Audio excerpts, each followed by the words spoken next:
오시는 분들은 아무래도 이해하기가 조금 힘이 드는 부분도 있고, 또 전체적으로 보림선언, 서울선언이 어떤 방식으로 또 목표는 무엇이고 이런 것들을 좀 이해를 해야 될 것 같았어요. 그래서 드디어 오리엔테이션 안내라고 할까, 세도반 안내라고 할까, 그런 거를 하는 시절 인연이 왔네요. 처음에 개원을 했을 때 이것을 세도반 오리엔테이션을 해야 된다고 그때 많은 도반들이 얘기를 하셨어요. 근데 저는 하지 않았습니다. 처음 지금 그걸 했는데 오리엔테이션 할 것이 없어요. 그렇죠? 근데 이제 몇 년이 지나다 보니 이제는 오리엔테이션을 할 수 있는 인연과 조건이 이제 됐단 말이죠. 그래서 자, 목차를 한번 보십시오. 제일 처음에 표지를 한번 보십시오. 백만자성등을 밝힙시다. 그러니까 백만자성등이 우리 그 보림선언의 트레이드 마크예요. 백만자성등을 밝힙시다. 그래서 날짜는 네 번째, 매달 네 번째 일요일, 일요법회 시작하기 전 1시간 전 10시부터 10시 50분까지 보림선언, 서울선언 선릉에서 매달 진행이 될 것입니다. 자, 페이지 2페이지를 보십시오. 목차를 보면 보림선언, 서울선언 소개 이렇게 되어 있습니다. 그 마크가 앞에 있는 이 마크가 백봉 선생님께서 직접 만드신 마크입니다. 그래서 선생님 저기 모자 쓰고 계시죠? 모자 쓰는데 자세히 보면 우리 그때 학교 다닐 때 선생님이 요거를 다 제작을 해가지고 저기 보살님 그 큰 그거 있지요? 그거 좀 갖고 제작을 해서 전부 다 배지를 달 수 있도록. 그래서 선생님이 이 모자에 보면 이렇게 배지를 달고 계세요. 예. 그 배지가 이 배지입니다. 그래서 한번 보여주십시오. 자, 이렇게 생긴 겁니다. 이게 저한테 있더라고요. 그때 받아놓은 게 학교 때 40년 전 얘기입니다. 그래서 보시고 이렇게 돌려보십시오. 그래서 그게 우리 보림선언의 마크입니다. 요 마크에 대해서 선생님 법문이 있습니다. 그지요? 있는데 그 부분을 다시 이렇게 법문 들으면서 제가 발췌를 해가지고 여기다가 소개를 해놓으면 좋겠다. 그지? 선생님 그거 어딘가 있었는데. 자, 첫째는 그 목차에 보면 보림선언, 서울선언에 나아갈 길, 일종의 정체성이라고 볼 수 있습니다. 근데 정체성 하기가 좀 그래서 나아갈 길이라고 했습니다. 두 번째는 백봉 김기추 거사님에 대한 소개입니다. 세 번째는 우리가 지금 하는 예불송. 다른데 이제 절이나 다른데 가면 예불하는 게 스타일이 다릅니다. 우리가 그 예불송. 4번에 보면 이제 우리가 공부하는 내용이 들어가 있습니다. 보림선언, 서울선언의 그 수행을 이제 조목조목 한번 보자 말이죠. 그래서 첫째 수행의 특징, 둘째 수행의 요소, 셋째 수행의 방편. 수행의 방편 중에서 첫째는 법회가 가장 중요합니다. 그래서 일주일에 4회를 법회를 하는 데가 거의 없습니다. 사실은 절이고 선언이고. 근데 백봉생 계실 때는 일주일 매일 법회를 하셨어요. 그래서 처음에 여기 개원을 했을 때 일주일에 4회를 법회를 하면은 우리가 너무 조금 하는 거 아니요? 이렇게 얘기를 했어요. 매일 해야 되는 거 아니냐 법회를. 왜냐면 하도 그 선생님 계실 때 매일 법회를 했거든요. 그래서 제일 중요한 것이 법회입니다. 그 다음에 이제 저희는 새말기입니다. 그 공부하는 방편이 가나선도 있고 위파사나도 있고 여러 가지 있죠. 그 중에서 저희는 보림선언은 백봉 선생님이 주창하신 새말귀를 방편으로 공부를 하고 있습니다. 그래서 첫째는 새말귀에 대한 안내, 그 다음에 사법인 새말귀를 가지기 위해서 무엇을 우리가 알아야 되는가, 거기에 대해 사법인, 그 다음에 모습공식, 그 다음 바탕공식, 그 다음에 이제 세 번째는 스스로 일과를 행하기. 그러니까 수행의 방편을 크게 나누어서 법회와 그 다음에 공부하는 방편과 스스로 공부하는 것, 이렇게 세 가지로 나누어 놨습니다. 그리고 5번에는 법회 및 정진 안내, 6번 회원 가입, 7번 선언 운영 및 사이트, 8번 백봉 김기추거사 법어집, 이렇게 나눠져 있습니다. 자, 제일 처음에 3페이지로 가보십시오. 보림선언 서울선언은 부처님의 바른 법을 널리 알리고 정법수호 도량입니다. 부처님 정법수호 도량입니다. 저희 선언은 참나를 되밟히기 위하여, 참나는 본래 면목이죠. 참나를 되밟히기 위하여 백봉 김기추 거사님이 주창한 새말귀를 방편으로 백만 자성 등을 밝히는 원을 세우고 정진하고 있는 도량입니다. 저희 보림선언 서울선언은 선생님 계실 때부터 그랬어요. 법회와 좌선, 요 두 가지만 있습니다. 무슨 여기서 제를 한다든지 무슨 기도가 있다든지 그런 게 없고, 바로 이제 법회와 좌선, 요것만 있습니다. 그 다음에 이제 첫째, 보림선언 서울선언에 나아갈 길. 보림선언 서울선언의 정체성은 무엇인가? 무엇을 지향하고 있는가? 이것을 지금 말씀을 드리는 겁니다. 그러니까 첫째도 둘째도 셋째도 우리는 자성개발입니다. 이렇게 공부를 하고 법회를 열고 새말귀를 가지고 이렇게 하는 이유가 뭐야? 자기의 본래 면목을 되밟히는 것. 그게 자성개발이라고 합니다. 자성이 개발할 것도 없어요. 본래 자기가 자성을 가지고 있지만 지금은 어디에 묻혀 있다? 구름에 덮여 있어요. 그래서 구름을 거치는 역할을 하는 겁니다. 그래서 그것을 개발이라고 합니다. 그래서 자성개발. 그래서 원도 백만 자성 등 밝히기. 한 분 한 분이 전부 자성등을 밝히는 것, 이것입니다. 두 번째는 새말귀. 밥 먹고 일하는 것이 바로 견성의 도리가 되는 새화두입니다. 그러니까 내가 그 무엇을 하든 일터이든 가정이든 내 몸, 망심, 이것이 전부 다 도량인 것입니다. 그래서 밥 먹고 일하는 것이 바로 견성의 도리가 되는 새화두. 근데 우리가 이때까지 공부를 하시는 분들이 어떻게 생각하냐면 공부 따로 생활 따로 늘 이렇게 돼 있어요. 그러니까 공부하러 꼭 어디 특정한 곳에 가야 되는 것, 이렇게 생각을 해요. 그런데 지금 내가 서 있는 이 자리와 이 시간이 바로 견성의 도리가 되는 바로 이 화두를 잡고 공부하는 곳이다. 그 다음에 이제 저희 선언이 추구하는 것입니다. 청정도량입니다. 그래서 재정과 운영의 투명성입니다. 그래서 일반 회원들한테는 지금 회비를 내시는 분한테는 메일로 지금 보내드리고 있고, 운영방에 매달 그것을 내고 있습니다. 이게 조금 그리고 이제 어느 도반님은 얼마 내고 이런 것도 하지 않습니다. 무주상 보시러. 왜냐하면 많이 내시는 분이 있고 작게 내시는 분이 있잖아요. 그러면 이제 그것이 이제 발표가 되면 위화감이 좀 있어요.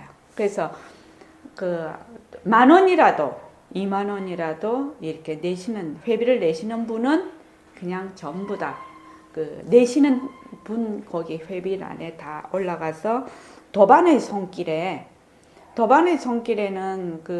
회비 내역은 들어가지 않고 그 회비를 내시는 분 이름은 항상 고지를 합니다. 그 다음에 이제 첫째 자성개발, 그 다음에 우리 공부와 수행하는 그 방편, 지혜 있는 방편, 청정도량, 참 다 중요한 겁니다. 네 번째 이제 인재양성입니다. 모든 분들이 전부 참나를 되밟히고 지금 새말기가 워낙 초창기에 있습니다. 그죠? 새말기라는 말도 안 들어본 사람도 많지요. 그래서 간화선이나 윗바사나는 1000년 이상 됩니다. 이 역사가. 근데 새말기는 이제 얼마 안 되죠. 그러니까 지금 공부하고 계시는 분들이 새말기를 널리 전법할 수 있는 뭐라고 할까, 선구자라고 하나? 그런 지금 공부하시고 있는 도반님들이 전부 선구자가 될 것입니다. 그래서 그 인재 양성을 새말기를 제대로 가져서 널리 전법할 수 있는 인재 양성을 키우는 것이 현재 우리 보림선언의 굉장히 중요한 목표입니다. 그래서 특히 미래의 주인이 청년불자를 양성하는 것. 이게 청년불자를 양성하는데 굉장히 주력을 하는데 청년불자가 잘 안 오네. 그래서 청년불자를 좀 많이 전법해 주시기 바랍니다. 제가 그때 1975년도에 선생님께 갔는데 그때가 22살이었어요. 22살이었는데 그때 전부 학생들이었거든요. 어른들은 그렇게 많지 않았거든요. 그러니까 그분들이 다 지금 어른이 돼서, 저도 그때 청년불자였고 성태영 교수님도 청년불자였고 저번에 오신 송 원장님도 청년불자였고 야청 선생님도 다 청년불자였고 무령거사님도 다 청년불자였거든요. 그러니까 수십 년이 지난 지금도 보림선언이 명맥을 이어오고 있을 수가 있습니다. 그때 제가 가니까 어른들이 다 60대, 70대였어요. 그분들은 이제 곧 가시죠. 그렇죠. 그러니까 청년불자를 기필코 많이 양성을 해야 됩니다. 그리고 이제 5번째가 새로운 선문화입니다. 제가 이거 누구나라고 이렇게 말을 이렇게 보잖아요. 누구나 깨달음 운동. 특히 부부, 가족, 그리고 이웃. 그러니까 어디서 멀리서 하는 것이 아니라 내 가족서부터 전법을 하는, 누구나 깨달을 수 있다. 누구나 깨달을 수 있고 누구나 수행할 수 있다. 누구나 수행. 모든 사람이 쉽게 다가갈 수 있는 선 공부의 문턱을 낮춘다. 그래서 모습 공식, 바탕 공식 이렇게 만들어 놓은 이유도 거기에 있습니다. 그래서 일반 다른 분한테 얘기를 해보면 깨달음이랄지 수행이랄지 이런 단어가 굉장히 이 문턱을 높입니다. 그러니까 일반인들에게 이 얘기를, 우리는 여기서 굉장히 쉽게 얘기를 하는데 여기 접하지 않은 분들은 깨달음, 수행 이렇게 하면 저 먼 나라 일같이 자꾸 생각을 하거든요.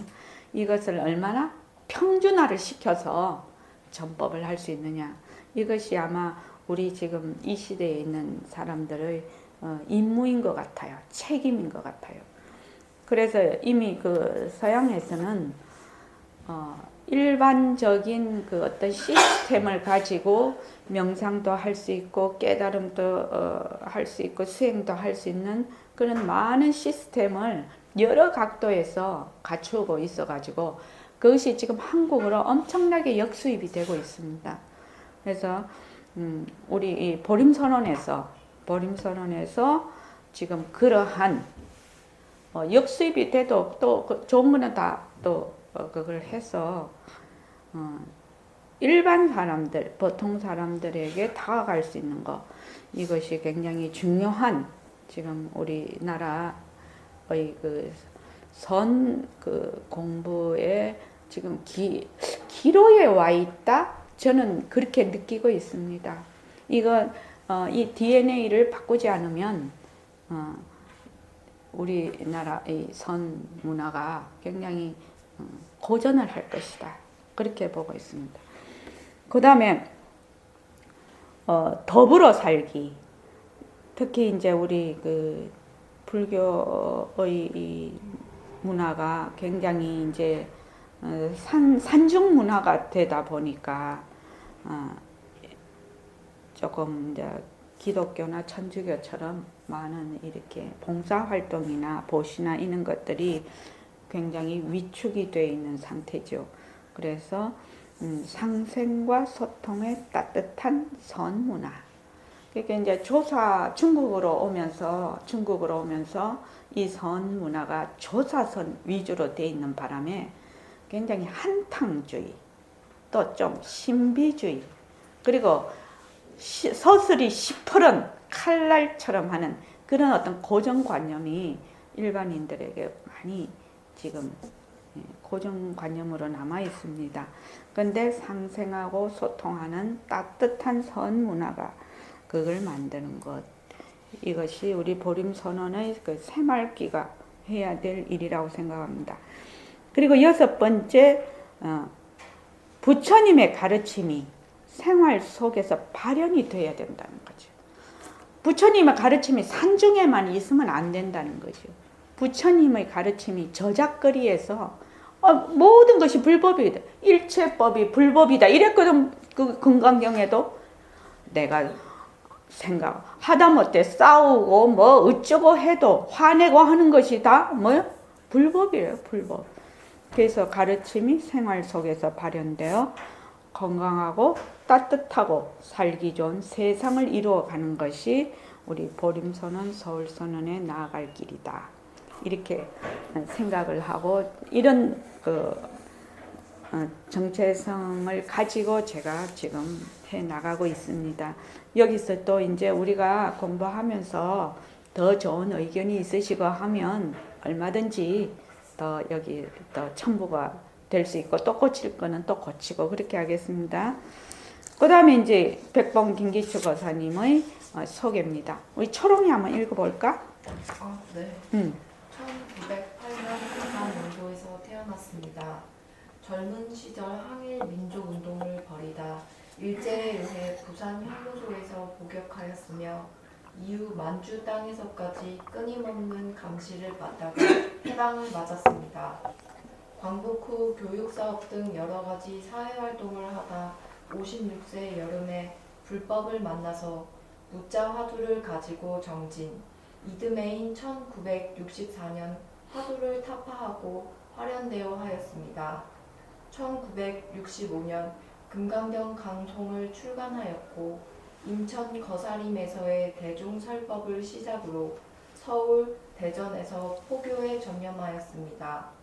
청담 대의스님으로부터 출가를 권유받았으나 제가에 머물면서 부산에서 최상승 법문을 설하여 수많은 불자를 지도하고 거사큰 불교를 크게 일으켜 한국의 유마거사로 일컬어집니다. 특히 1976년 새로운 수행 방편인 새말기를 주창하였습니다. 1985년 지리산 기슭의 보림선언에서 학예 철야를 주제하던 중 여하시 최초지 무엇이 최초의 구절인가를 걸게 하고 마지막 설법 후 78세를 일기로 하였습니다. 예. 그 뒤에 조금 더 있죠. 저서로는 금강경 강송, 유마경 대강론, 벽오동, 선문영송요론 전 15권 절대성과 상대성이 있습니다. 예. 다시 3페이지를 보십시오. 뭐 대략 이제 백봉 선생님의 그 양력에 대해서는 그 1년 만리풍광에 보면 아주 상세하게 나와 있습니다. 그래서 1년 만리풍광을 참조하시기 바랍니다. 그 영도를 빛낸 사람들, 인터넷에 들어가셔서 영도를 빛낸 사람들을 치면 백범 김기추 거사님이 영도를 빛낸 사람들에 나옵니다. 이 아주 선지식으로 그걸 했다는 게 상세히 잘 나오고 있습니다. 그리고 이제 1985년 저도 이제 선생님 돌아가실 때 그때 있었는데 1985년 8월 2일 저희가 그 7월 마지막 주부터 시작해서 일주일 철야 정진을 해서 8월 2일 날 해제를 합니다. 근데 이제 8월 2일 날 아침에 마지막 설법을 하고 돌아가셨어요. 그래서 그때 이제 설법을 그때 하계정진을 하실 때 만장처럼 길게 깃발을 쓰게 했어요. 그 만장이라고 하죠. 돌아가시면 이렇게 길게 그걸 걸게 했어요. 근데 그거를 평소에는 걸고 안 했거든요. 남천동에서 했을 때도. 근데 그때 이하시 최초구 무엇이 최초의 구절인가 이것을 길게 걸게 하고 이제 그때 이제 그 진주에서 오신 보살님이 계셨는데 이제 그 집에 급한 일이 있으셨어요. 그래갖고 이제 가시려고 했단 말이죠. 가시려고 했는데 선생님이 아마 이제 더 이상 이거 정진을 못 할 것이다. 그렇게 해서 그 보살님이 집에를 안 가시고 그냥 눌러 앉았어요. 그래서 그 하계정진을 마지막으로 해서 돌아가신 겁니다.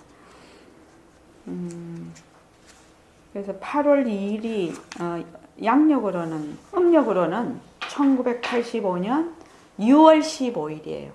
제가 이거를 왜 딱 잘 외우고 있냐면 85년에 1년의 반, 한 달의 반 이래서 음력 6월 15일 근데 그게 양력 8월 2일이었어요. 그래서 제사는 6월 15일에 지나고 저희들 그 보림선언에서는 8월 2일 날 추모를 이때까지 쭉 해왔습니다.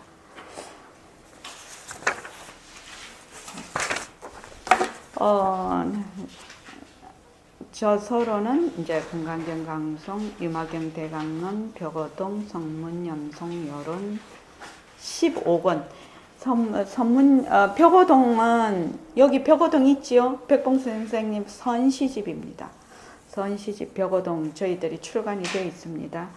그리고 선문, 염송, 여론 전 15권은 요거는 지금 있는 책도 있고 없는 책도 있어서 비움과 소통해서 1, 2, 3권이 지금 나와 있더라고요. 그래서 1, 2, 3권 아마 다 내신다고 합니다. 비움과 소통해서. 그래서 만약에 사시고 싶은 분은 비움과 소통하면 1, 2, 3권이 있습니다.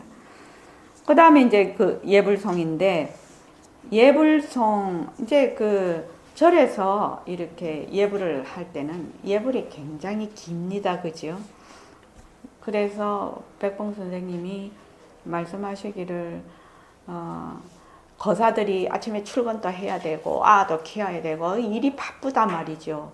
그러니까 이것을 짤막하면서도 다 뜻이 담겨져 있는 이 예불송을 몇 년에 걸쳐서 이게 당신 이제 선시죠. 이게 선시죠. 선시인데 몇 년에 걸쳐서 이게 완성이 된 겁니다. 그래서 예불송을 그래서 저희들이 1975년에도 이 예불송으로 예불을 했습니다. 그때는 십자송하고 신물계를 한자로 했어요. 근데 이제 제가 여기 개원하면서 이제 사람들이 이제 묻더라고요. 이거를 이제 만들어야 되니까 예불송을 한자를 위에 넣을 것인가 한글을 밑에 넣을 것인가 그거 가지고 이제 갑론을박이 많았는데 내가 한글로 한다. 우리는 지금부터. 왜냐하면은 우리 초롱이 세대는 한자로 해봐야 뭔 말인지 몰라. 니 죽인다 이래도 몰라. 그렇죠? 한자로 돼 있으면 그지 초롱아. 그래서 한글로 해야 된다. 한글로 하고 밑에 한자를 밑에다가 조금 병기를 하면 아래로 보고 한자를 아시는 분은 한자를 보게 되고 그렇게 해서 지금 그렇게 예불송을 만들어 놓은 겁니다. 자, 예불송은 자 한번 읽어보시죠. 청진보살님. 예불송은 밥 먹고 일하는 것이 곧 견성의 도리가 되는 이치를 드러내어 일상생활에서 어떻게 부처 행을 굴릴 것인가를 잘 보여주고 있습니다. 예불이란 불법의 중요한 수행 방편 중의 하나입니다. 매일 행하면 깜깜한 바다 위를 비치는 등대와 같습니다. 예불성에는 허공성의 이치를 깨쳐서 자성을 대밝히고 절대 평통성 자리에 앉아서 되돌아 허공성이 일체의 만법을 굴리는 백봉 선생님의 법의 향기가 고스란히 담겨져 있습니다. 불법의 유체가 그대로 잘 드러나는 있는 예불성을 독송하면서 음미하면 세상살이 가운데서도 누구든지 불법의 인법과 바탕을 마련할 수 있을 것입니다. 불법, 법법, 순법과 모두 나의 것인 세 줄의 공도, 자성 삼귀, 부처의 대행기관으로서 나의 색신을 굴리는 네 가지 나의 소임, 내 부처가 내 부처에게 귀의하는 연불성, 팔만 대장경을 열줄의 노래에 담은 십자송, 본래의 드높은 자리에 앉아서 세상살이의 모습을 잘 굴리는 신물계, 누리의 주인공이 큰 운을 세우는 동옥보살의 서원, 얻은 바 없는 텅 빈 이치를 밝히는 마하바냐 바라밀다 신경, 나와 둘이 아닌 불보살님의 원력과 가피로 전 견성 성도의 원을 세우는 말기, 당장의 마음이 바로 본래의 소식인 누리의 주인공, 인생의 존엄성을 드높이고 삼계의 주인공으로서 마음법을 굴리는 보린 삼강, 상구불이 허화 중생의 네 가지 큰 다짐, 예불성을 꾸준히 독송하면 자기도 모르는 사이에 살아있는 내 살림살이를 굴리게 될 것입니다. 네, 요거는 이제 제가 그냥 쭉 예불성, 그 예불성을 편집을 할 때 머릿말에 써놓은 것을 조금 그걸 해놓은 겁니다. 그러니까 예불성은 이 예불성 자체가 최상승 법문입니다. 그래서 일상생활에서 어떻게 부처행을 굴릴 것인가, 이거를 잘 보여주고 있단 말이죠. 그래서 처음에 이제 저도 이제 선생님을 76년도에 선생님을 75년도에 9월 달에 선생님을 뵈러 가서 76년 1월 달에 결혼을 했어요. 그러니까 나 석 달 만에 결혼을 한 거죠. 한 석 달 반 만에 결혼을 해서 학교를 마치고, 그러니까 3학년 말에 결혼을 한 겁니다. 마치고 이제 4학년 이제 마치고 선생님을 떠나게 됐죠. 이제 서울로 올라왔죠. 제가 서울로 올라와서 공부를 이렇게 쭉 하려다 보니 참 그게 혼자 산다는 게 힘들더라고요. 그 이제 부산에서는 법회가 있고 이러니까 어디 법회 쭈르륵 가면 되지요. 매일 법회 가면 돼요. 가면 그냥 그 분위기가 있고 법문도 듣고 그 분위기가 딱 잡혀 있어서 그냥 공부가 절로 되는데요. 혼자 이렇게 뚝 떨어져서 또 진짜 낯설고 물설지요. 시집에 왔으니까 낯설고 물설고 맨날 부산에서만 살던 사람이 서울에 오고, 가족도 우리 가족이 아닌 전혀 다른 가족들 속에서, 또 우리가 그 시할아버지서부터 살았기 때문에 그러니까 뭐 가족도 많고 이렇죠. 그래서 제가 제일 먼저 그걸 한 것이 예불입니다. 예불. 그래서 1976년도부터 예불을 하기 시작했어요. 아침에 반드시 일어나서 예불하고 좌선하고, 이 두 가지는 필히 했습니다. 그렇게 해서 우선 마음을 가다듬었어요. 그러니까 저는 어떻게 하냐면은 좌선을 하면 몸이 싹 깨어나요. 그러니까 제 같은 경우는 그래요. 아침에 일어나서 1시간 정도 좌선을 하면 몸이 생기가 확 돌아요. 그럼 이제 좌선을 하고, 그 다음에 이제 예불을 딱 하면 마음이 확 깨어나요. 정신이 확 깨어난다고 하나? 그렇게 이제 해서 하루를 시작을 해요. 그때부터 이 예불을 하기 시작을 했어요. 예불하고 좌선하고 하루를 시작한 거 하고, 그렇지 않고 시작한 건 하늘과 땅 차이예요. 마음가짐도 그렇지만 몸 컨디션도 완전히 달라요. 그래서 1시간을 좌선을 앉아서 하면 몸에 생기가 확 돌거든요. 피로하다가도 몸이 확 회복이 된단 말이죠. 그게. 그래서 이제 또 예불성을 하면은 예불성 하는 자가 누구죠? 빛깔도 소리도 냄새도 없는 내가 해요. 그러면 예불을 입으로 소리 내서 하는 사람하고 하는 자하고 그 예불 하는 소리를 듣는 자하고 어떻게 돼요? 같은 자지요. 모양으로 보면 입으로 말을 하고 귀로 듣지요. 그런데 말로 하는 그 자리, 빛깔도 소리도 냄새도 없는 자리와 귀로 듣는 빛깔도 소리도 냄새도 없는 자리거든. 그러니까 내가 말하고 허공으로서의 내가 말하고 허공으로서의 내가 듣는 거지요. 그러면 입에서 예불을 딱 시작을 하면 내가 예불을 한다. 그렇게 딱 시작을 하고 하거든요. 그러면 그 예불을 하는 시간 동안 쭉 그게 이어져 간단 말이지. 그 허공으로서의 나가. 허공. 그러면 하나로 돌아간다면 하나의 그거를 하나로 말하는 놈이나 듣는 놈이나 같기 때문에 예불을 하는 동안에 그 완전히 선이 되는 거예요. 그렇게 되면 어떻게 마음이 확 깨어나요. 마음이 깨어나요. 그렇게 해서 그러면 이제 예불송에 이제 그 전부 다 그 글귀가 거기 글이 전부 다 뭐를 가르치고 있다? 빛깔도 소리도 냄새도 없는 본래의 나의 본래 면목을 비추는 바로 그 글귀이기 때문에 그 글귀를 계속 읽으면 등불이 꺼져 있다가도 등불이 켜지는 거예요. 한마디로 말하면. 그래서 반드시 그거를 했어요. 그거 하는 걸 아주 목숨처럼 생각을 했어요. 제가. 이거를 반드시 한다. 나는. 그래서 지금까지 하고 있거든요. 그러면 예불하고 자선한 거 한 40년 넘게 한 거죠. 한 40년은 한 겁니다. 그렇다고 뭐 공부를 되게 잘하고 뭐 그런 거는 아니에요. 그런데 몸에 배이는 거예요. 이게. 몸에 배여서 아침에 딱 자고 일어나면 화장실만 딱 갔다 오면 딱 그냥 앉아요.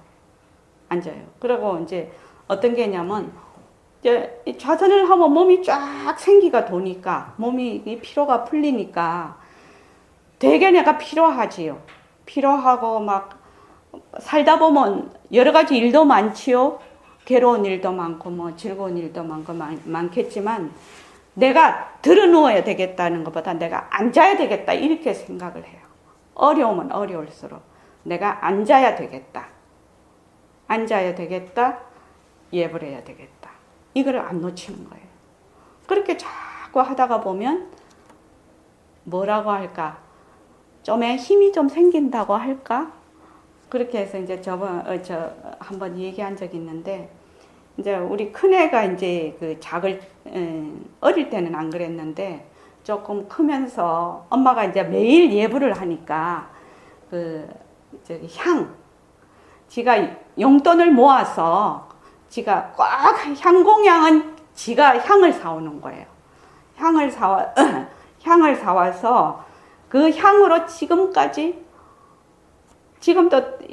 어디 가면은 꼭 향 좋은 거 팔면 이제 외국 여행도 갔다 오고 그러잖아요. 그럼 반드시 이렇게 2통, 3통씩 사다가 쟁여놔요. 이렇게. 그러면 이제 그 향이 제법 이렇게 큰 통은 굉장히 많거든요. 향이. 많은데, 처음에 딱 뚜껑을 열어서 이렇게 하다가 보면, 아이고, 이 향을 언제 다 피우지? 이런 생각이 들어요. 그런데 매일 하나씩 피우다가 보면 어느새 그게 바닥이 돼요. 참 매일 한다는 거는 엄청나게 무서운 거예요.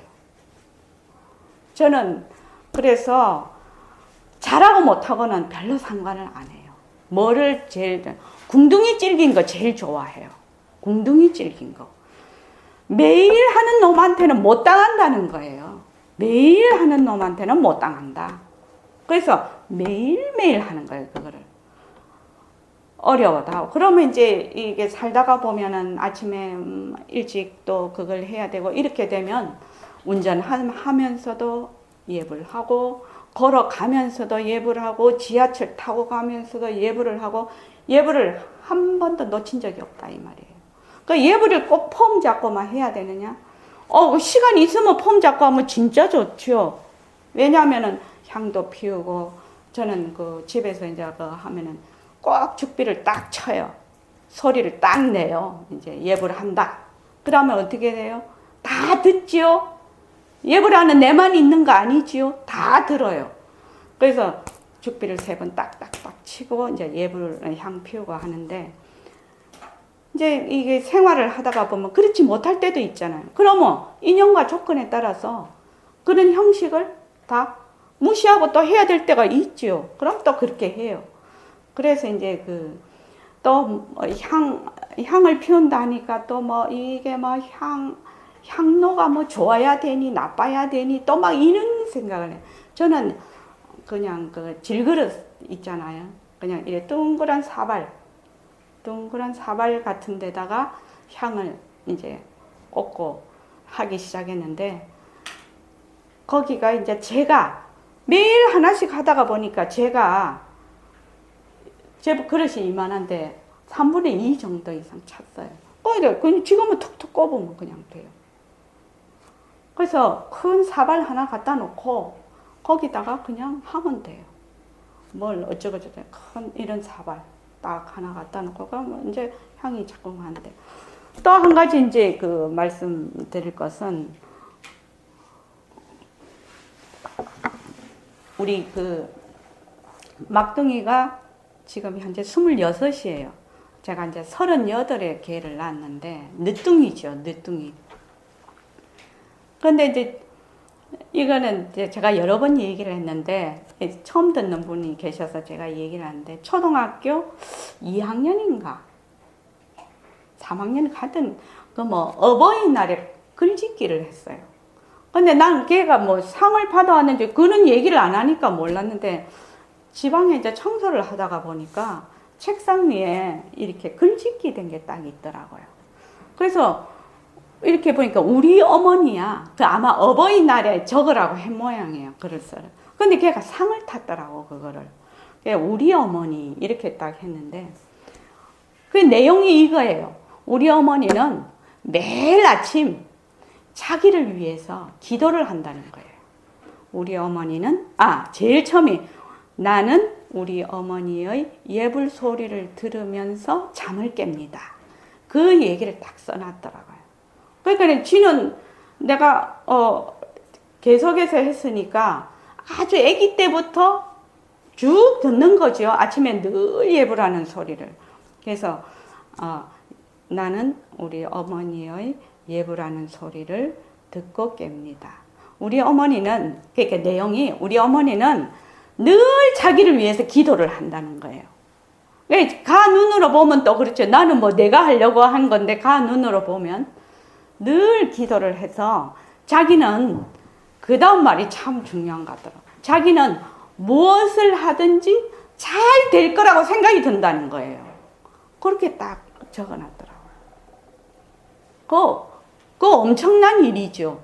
자기는 뭐를 하든지 우리 엄마가 항상 기도를 하고 있어서 잘 될 거라고 생각을 하고 있다는 것이 무서운 일이죠, 그거. 그래서 나는 이제 그런 생각을 하고 예불을 한 거는 아니에요. 우리 아이가 듣는다, 뭐 안 듣는다, 그런 거 아닌데, 아이가 받아들일 때 이렇게 받아들일 수가 있구나. 그렇게 느꼈어요. 저도 보고 깜짝 놀랐어요. 이런 일이 있을 수 있구나. 그래서 그 뒤에 이제 제가 이제 여기 그 처음에 아침에 예불하고 21일 정진하고 막 이렇게 이제 개원을 해서, 바로 그 다음 달부터 10월 달에 개원을 해서 11월부터 21일 정진에 들어갔어요. 그러니까 이제 선 공부만 하시던 분이 돼서 무슨 기도를 하냐고 선언해서 이렇게 말이 많았어요. 처음에는요. 굉장히 말이 많았어요. 근데 이제 그러던 동 말던 동 그냥 계속해서 해왔는데, 그런 생각이 들어요. 매일 아침 부모가 기도를 하고 예불을 드리고 기도하는 그 모습을 보면서 아이들이 크면 제일 이득이 되는 거는 부모지요. 자기 자신이 제일 이득이 되지요. 뭐 이득이 된다 안 된다 이래 말하기도 좀 그렇지만 마음을 바로 잡지요. 그런데 주위에서 가족들이 보고 있다는 걸 내가 한 번도 생각을 해본 적이 없이 나는 그냥 했었는데, 자녀들한테 엄청난 힘이 되겠구나, 본보기가 되겠구나, 그 생각을 하게 됐어요. 걔 그 글짓기를 보고. 걔가 26이 됐어요, 지금. 그래서 예불을 한다는 것이 꼭 이것만 있는 것이 아니라 그런 부수적인 그런 것도 있구나, 그런 생각을 했어요. 그래서 제가 처음에 선원에 딱 오면 무엇부터 암송을 해라고 하냐면 예불송을 암송을 하라고 그럽니다. 예불송을 빠른 시간 내에 암송을 하라. 암송을 하면 이렇게 글을 보고 읽으면은 뜻이 마음에 새겨지지 않고 눈으로 그냥 읽게 되거든요. 근데 암송을 해버리면 눈 감고 이렇게 암송을 하면 그 글의 뜻이 내 마음에 와닿아요. 그래서 우리 왜 시 같은 것도 암송을 하라고 그러죠, 전부. 옛날에 그 부처님 당시에 글이 제대로 있지 않았을 때지요. 무슨 종이 같은 것도 그때 전부 다 뭐 했다? 암송을 했어요. 부처님 말씀을 암송을 하게 했어요. 그렇게 해서 그 스님 중에서는 어떤 소임을 맡은 스님이 계셨냐면 그 암송을 정확하게 하느냐 안 하느냐, 그 암송만 하는 사람이 있었어요. 그러면 선배 스님이 그 암송을 정확하게 하는가를 보아서 그 다음에 넘어오고 이렇게 해서 그 500년 뒤에 결집이 됐나요? 그 결집을 할 수가 있어요. 전부 다 암송을 하기 때문에. 그게 뭐 머리로 외운 거지만 통으로. 그래서 예불송도 통으로 외워라는 겁니다. 그래서 이렇게 하다가도 누리의 주인공도 쑥 입에서 나오고 또 동호보살 되고지고 이것도 쑥 나오고 이렇게 자기도 모르게 이렇게 마음에 박일 수 있도록 그렇게 하는 것이 중요합니다. 그 다음에 이제 보림선언, 서울선언의 수행을 보면 여기가 이제 시간이 많이 걸려서 대강만 하고 다음 시간에 또 넘어갈 겁니다. 보림선언 수행의 그 특징, 요소, 방편 이렇게 세 개로 나누어 놨습니다. 그래서 보림선언의 수행을 보면 첫째는 사실을 사실대로 알아서 사실을 사실대로 행한다는 것이 수행의 특징입니다. 백봉 선생님께 어떤 대학생이 물었단 말이죠. 불교가 무엇입니까? 이러니까 사실을 사실대로 알아서 사실을 사실대로 행한다. 그래서 이제 제가 새말기 공부 단계에서는 사실을 사실대로 알아서 사실대로 행하기 이것을 두 개로 단락을 나누어서 사실을 사실대로 아는 것, 그 다음에 사실을 사실대로 행하는 것, 이렇게 크게 두 단락을 나눠서 그 새말기 공부 단계를 지금 해놓고 있습니다. 그래서 그 다음에 이제 두 번째 보면 삶의 현장에서 살아 펄떡이는 힘 있는 공부. 이렇게 그러니까는 삶의 현장에서 이 공부의 힘이 나타나야 되는데 보통은 어떻게 하냐면 장식장 위에 진열해 놓는 공부. 나는 뭐 했다, 나는 뭐 했다, 나는 뭐 했다고 상패를 쭉 진열을 해놓고 그거를 쳐다보면서 마음에 위안을 갖거나 만족감을 갖는 공부지요. 그 다음 문지방 공부. 문만 넘어가면은 다 잊어버려. 문지방 공부. 그 다음 방석 공부. 방석에 앉아 있을 때는 잘 되는 것 같은데 방석만 일어서면 또 다 잊어버려. 그 다음에 말마디와 고정관념에 얽매여 옴짝달싹 하지 못하는 공부. 부처면 부처다. 중생이면 중생이다. 뭐면 뭐다. 이렇게 해서 그냥 고정관념에 꽉 매여 있는 공부. 그 다음에 생활과 사람들과의 관계가 분리되는 공부를 지향한다. 생활하고 우리 성 공부 하시는 분들이 사람들하고 또 화합이 또 그렇게 잘 안 되는 그런 게 또 많단 말이죠. 그러니까 생활하고만 분리되는 것이 아니라 사람들과의 그 관계도 분리되는 그런 공부를 지향한다. 그 다음 세 번째는 공부에 대한 높은 턱을 없애고 모든 사람들이 알아들을 수 있는 쉬운 공부를 지금 하고 있다. 그 다음에 네 번째, 공부를 하면 할수록 편안하고 더불어 하는 삶이라고 되어 있네. 더불어 사는 삶. 내가 변함으로써 제일 먼저 누가 변해야 되는 거? 공부를 하면 내가 변해야 돼. 내가 변함으로써 내가 행복해지고 그러므로 해서 내 주위가 편안하고 나아가 세상이 변하는 진짜 주인이 되는 공부를 우리는 지금 하려고 하고 있습니다. 그리고 두 번째 수행의 요소를 보면 이거를 간단하게 저는 세 개로 하는데 배우고 익히고 굴리고 굴리기라고 되어 있는데 이것도 오답니다. 배우고 익히고 굴리고 배우는 것은 뭘 배운다? 공부의 윤곽과 바탕을 마련하는 것. 정견을 세우는 겁니다. 정견을 세운다는 것이 다른 말로 공리의 파악 및 이해. 이것이 정견을 세우는 겁니다. 공부의 윤곽과 바탕 마련하기. 바르게 배워야 됩니다. 이것이 1번입니다. 바르게 배우고 그 다음에 배운 것을 가지고 어떻게 해야 된다? 생활 속에서 직접 행하면서 느껴야 된다. 지금 이제 모습 공식이 변한다 헛것이다 이렇게 하고 있단 말이죠. 그러면 변한다 헛것이다를 말맞이로 하는 것이 아니라 직접 생활 속에서 변하는 것이 뭔지 헛것인 것이 뭔지 직접 해야 된다. 직접. 그 다음에 익히기, 굴리고는 정견을 세워서 그게 공리를 직접 행하고 느껴서 내 살림을 가져야 된다. 지금 얘기하고 있는 거는 전부 너무 살림이에요. 그죠? 그래서 그것을 바탕으로 해서 내 살림을 가져야 된다. 그래서 허공으로서의 나로서 만법을 잘 굴린다. 이것이 내 살림 가직입니다. 그래서 오늘은 그 수행의 요소까지만 하겠습니다. 그래서 배우고, 익히고, 굴리고. 간단하지요? 말이 간단하지요? 배우고, 익히고, 굴리고. 배운다는 것은 뭐예요?